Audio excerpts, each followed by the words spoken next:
I'm joined by the Shadow Defence Minister Andrew Hastie. Off the back of the Surface Fleet review announced today, you called for more money. There is more money to the tune of $1.7 billion across the forward estimates and more than $11 billion over the next decade, in addition to what was already committed. Do you welcome that? Is that sufficient? I think the main concern I have, Kieran, is that we won't see a new ship in the water until 2031. The Defence Minister today announced that the Anzac frigate, HMAS Anzac, would be retired, and we won't see a replacement until 2031. So whilst he could announce today $11 billion over the next decade, there's only $1.7 billion over the forward estimates. And so what I think is clear here is that Richard Marles went to Cabinet rather, and he lost. He went to Cabinet and he lost against Penny Wong, Katy Gallagher and Jim Chalmers. And I think the real question he should be asking is, what can he fix by 2026?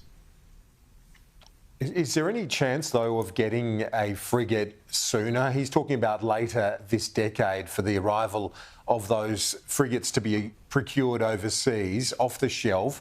Is there any viable alternative to getting something sooner? Look, that's for the government to work out, and I asked for a briefing and I haven't been able to get a briefing. In fact, the press gallery had a better briefing before today's announcement than I did. But certainly, with the Anzac class ageing and being retired, we know HMAS Anzac will be retired soon, we need more ships in the water, and under Labor's surface fleet plan, we won't see another frigate in the water, the general purpose frigates, which won't go to tender until 2026. The first ship won't be in the water until 2031. This is despite the Prime Minister and the Deputy Prime Minister both banging the same drum, which is that Australia is facing the most dangerous strategic circumstances since the end of the Second World War. And if that is the case, what are they doing to fix by 2026 in the Australian Defence Force? Do you like the shift in approach, though, with 26 surface fleet ships in the surface fleet, that it's going to have a bigger missile capacity, a bigger drone capacity? At least in the direction, is it the right trajectory for the Navy? The coalition is ambitious for Australia. We are ambitious for the Australian Defence Force, so we welcome the ambition of this plan. The problem is that it's all out in the next decade, and we want to see real action this decade.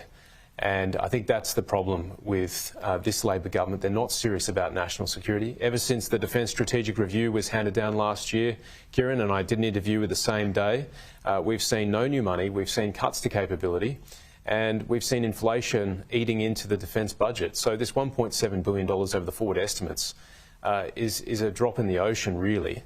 We're not seeing the sort of commitment from this government to remedying the challenges that we're facing in the Defence Force that we really need. If we want to see action now, this is the thing, Richard Marles loves talking about the next decade. He loves comparing about projected defence expenditure between the coalition and the Albanese government in the 2030s, and he misses the immediate challenge right before his eyes, which is the present. He needs to act now. Do you look at this situation with the border security question being debated now, the fact that that boat was able to reach the mainland? Are you worried about that? Does that reflect a vulnerability in terms of our national defence? Does it reflect a government and a country that can't control its borders in that sense? Well, history is stalking the Albanese government. Under the last government, the Rudd-Gillard-Rudd governments, when it came to border protection, they had 50,000 illegal arrivals, 800 boats, 1,200 deaths at sea. And on the defence side, they took defence spending to the lowest levels since 1938. And so what we're seeing now is people smugglers testing the mettle of this government. They are testing whether it's a weak government or a strong government. And I think the fact that we've seen 13 boats arrive here since May 2022 with more than 300 illegal arrivals demonstrates that we have a problem when it comes to surveilling our coastline. The fact that we had 40 males reach Beagle Bay and Pender Bay last week reveals a gap in our surveillance. And we know through estimates that this government has ripped $600 million out of the Australian Border Force budget.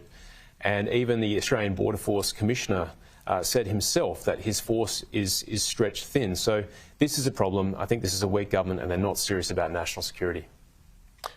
The Border Force Commissioner then issued a statement saying that the funding's going to hit the highest levels they've had in history. What do you put this down to then if those dollars are flowing in? Where is that surveillance black hole then that's allowed this to happen? Look, that's a good question. The Shadow Home Affairs Minister, James Patterson's done some excellent work on this. And there's a number of reasons why they're sort of massaging the numbers, but certainly we know, we've done the work. $600 million has been taken out of the budget, and that has a cost. And if you're unable to surveil the vast northwest coast of Australia, you're going to see all sorts of challenges. You're going to see drug boats coming through. You're going to see people smuggling operations. You're going to see illegal fishing, which is why this government needs to invest in cutting-edge, low-cost, unmanned platforms that can provide an unblinking eye, as it were, over our coastline. Otherwise, we're going to see the boats starting up again, particularly when this government is signalling to the world that it's weak on border security. Shadow Defence Minister Andrew Hastie, thanks for your immediate reaction to the Surface Fleet review. We'll talk to you soon.